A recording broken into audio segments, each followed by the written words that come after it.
Hello, welcome. My name's Andy Jukes. I've been involved in education through my life, but I'm here today to not educate you, but to try to help you grow and develop both as a person as a Christian. But first of all, I should tell you, I went to the doctor again yesterday concerned about coronavirus. But I also had to tell him about my recent problem. I've been eating snooker balls. Yeah, I know. He asked me which colour snooker balls I've been eating.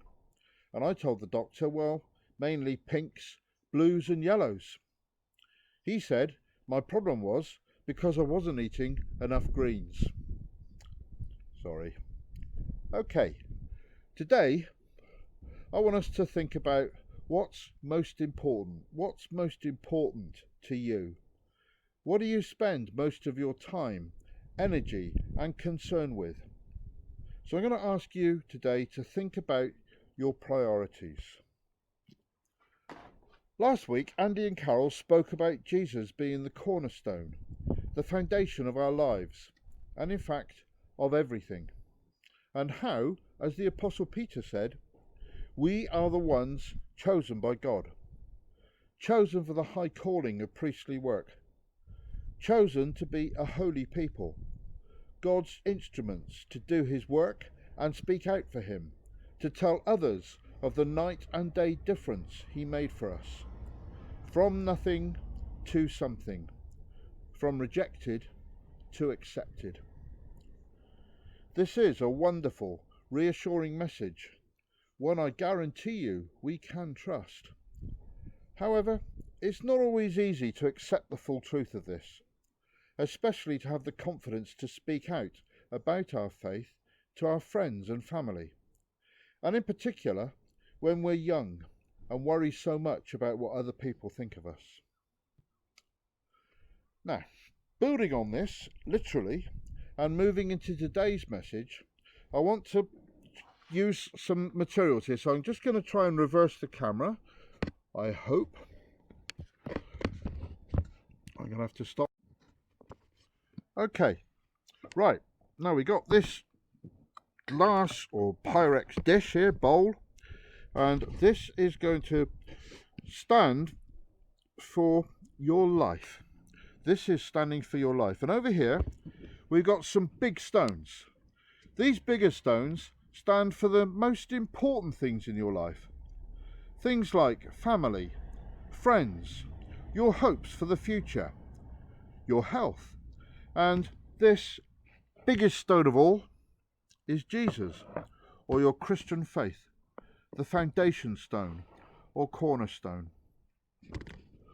These smaller stones represent the things you like to do or even need to do, but they aren't crucial to your happiness, success or fulfillment. Things like TV or internet time, video games, sports and exercise, hobbies, music, etc. Finally, I've got here some little granules, and these little granules here, these stand for the mundane, sometimes boring, day-to-day stuff like home tasks and responsibilities, walking the dog, watching TV, or playing games you don't even like, constantly checking your social media, looking after your appearance, makeup, hair, clothes, shopping, etc. And as teenagers, sometimes doing absolutely nothing at all, just lying down and staring at the ceiling for ages. As I said, this jar, this bowl, dish, is your life, your time, your energy, your money and other resources, and you only get one here now, one bowl, one jar.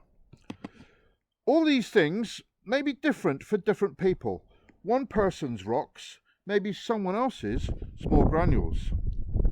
The problem is that it's so easy to fill our jars with the small stuff. So we put all this smaller stuff in, mix it up a bit. All the time you're checking your Instagram or checking Twitter or whatever else it is you hold to, TikTok, and you get filled up with all this other stuff, all this garbage. Not all of it's garbage, don't get me wrong, but things that aren't actually that important.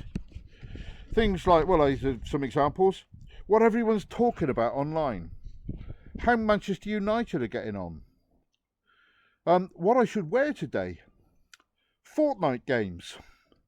What other people are saying about me behind my back. Or even when you know you should be doing something important, you just leave it till later saying, I can't be bothered. Now look what happens. There's no space left for the big stuff. It's coming over the top, ain't going to fit. Please can I suggest that, in fact, you need to get your key priorities dealt with first. So, just find my friendly little bag, which is so handily out of reach. I'm going to tip away for the moment all this stuff.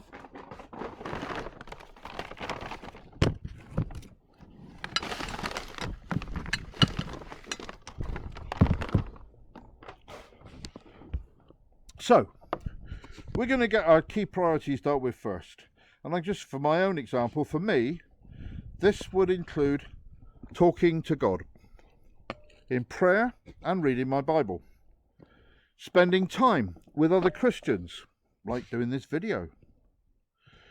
This is a good analogy from last week, having Jesus as the foundation stone or cornerstone at the centre of our lives. Now, as well as this, quality family time, I should have put this in now really, time with my best friends, working to be the best I can be. Nowadays I'm retired, so this means putting energy into voluntary work, like at Tumbledown Farm. And finally, I also spend a lot of time on my wonderful electric bike. Now notice, there's still lots of space for the other, less important things. We don't have to become hermits or monks. We can live our lives to the full. In fact, I guarantee your life will be fuller and more fun.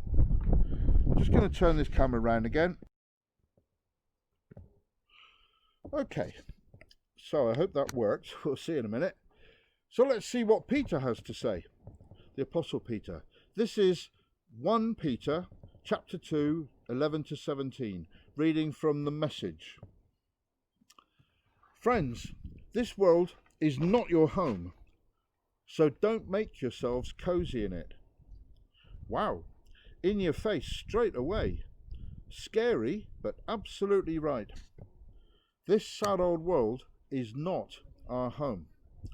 God is, and the new heaven and new earth that Revelation talks about. You don't have to conform and do the same as everyone else, like I used to say when I was younger. Don't be part of the machine, and don't be a slave to fashion, money, possessions, or public opinion. There's nothing wrong with these things as such, as long as they don't become personal gods or idols. Peter goes on, don't indulge your ego at the expense of your soul.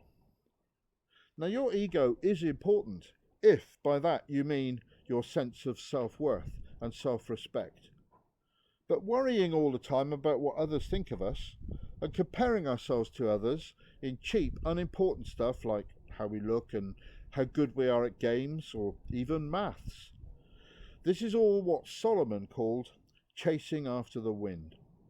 Surely your soul, the real you, the part of you that I believe should live forever, is far more important. Then Peter says, live an exemplary life among the natives, so that your actions will refute their prejudices. Then they'll be won over to God's side and be there to join in the celebration when he arrives. Yes, if you're a Christian, you are a missionary, right here and right now. People will be watching you, even when you don't know it. I had a wonderful thing happen on Christmas Day 2 years ago. I was in St Albans, and someone I used to play football with came up to thank me. Came up to thank me, saying he was a Christian because of me. I said that I didn't remember talking to him about my faith, and he replied that he knew I was a Christian and saw the reality in the way I played football.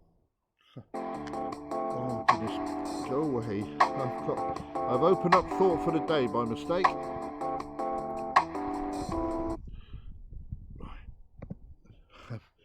Now then, going back to the football, I'm afraid I can't claim that I was always this perfect when playing football. In fact, the only time I was sent off in my career was by a young referee called Paul Durkin, who went on to be a FIFA World Cup referee. And I'm afraid he got it right with me that day. Anyway, Peter then says, "Make the master proud of you by being good citizens. Respect the authorities, whatever their level. They are God's emissaries for keeping order. It is God's will that by doing good, you might cure the ignorance of the fools who think you're a danger to society. Exercise your freedom by serving God, not by breaking the rules. Treat everyone you meet with dignity. Love your spiritual family. Revere God. Respect the government." This is all fine, but can be problematic, and we have to be very careful here. Not for one moment does Peter mean we have to be creeps and do as we're told. A good citizen, a good human being, and certainly a good Christian will question things and will stand up and speak out against things that are wrong. I like to think that I would have had the courage to speak out against Hitler and the Nazis, although it would probably have cost me my life. There are, in fact, many amazing stories of faith from that time. People like Dietrich Bonhoeffer. In the world now, there are Christians and other good people speaking out against evil in places like Syria, South Sudan, and China, and I'm afraid, in Britain. Please do some research into these people. It's a really big world out there, and Jesus is alive everywhere, and Christians are active everywhere, even in places like Iran and North Korea. Okay, to finish with, I'm going to ask you, please, to do 2 tasks, and please do have a go. I really believe they will help you. Before I explain them, if you want any support with these, maybe there are things you don't understand or you're not sure how you feel, please do ask for help from someone you trust.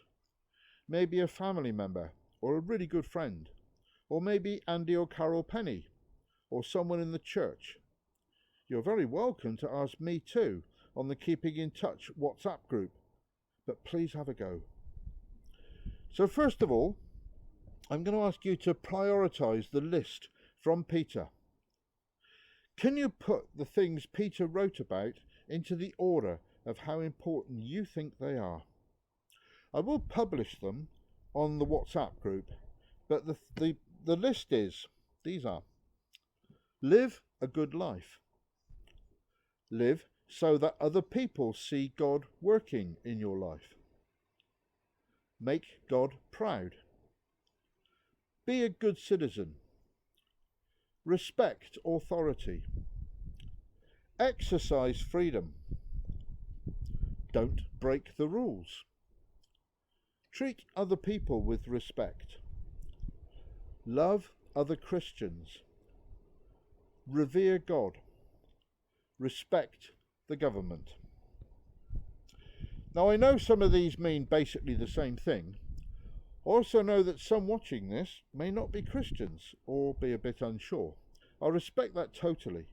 But you could still put these in priority order, so please do list them from the most important as you see it to the least important. And this is how you see it, not dependent on other people's thoughts. The second task I'm going to ask is for you to make a list of your own big rocks. Be honest here. Ask yourself questions like, what's on my bucket list? If you don't know a bucket list, it means things you really want to do before you die. What lights my soul on fire?